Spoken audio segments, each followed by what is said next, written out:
Dostlar salam.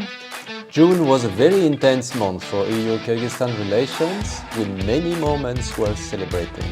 The big event of the month was EU Fest 2026, our largest public cultural event of the year.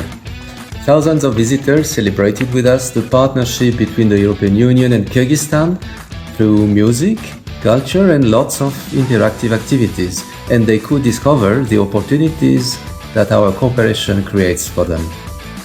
Another major milestone was the removal of air carriers certified in Kyrgyzstan from the so-called EU air safety list.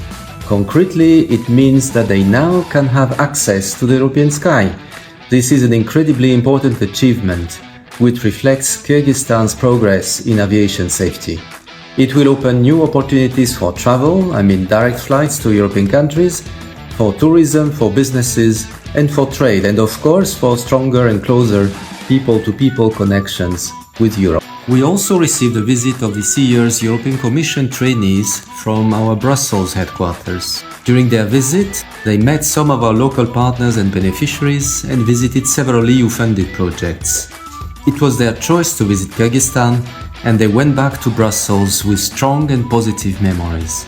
I also traveled in the country to Narin, where I saw firsthand how our joint work on the city's wastewater treatment infrastructure improves essential public services.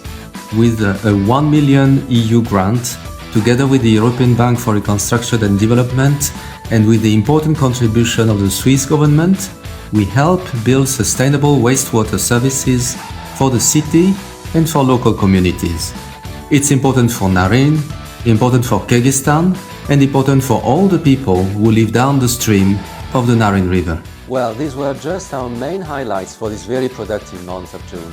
See you next month for a new update. Görüşmek üzere.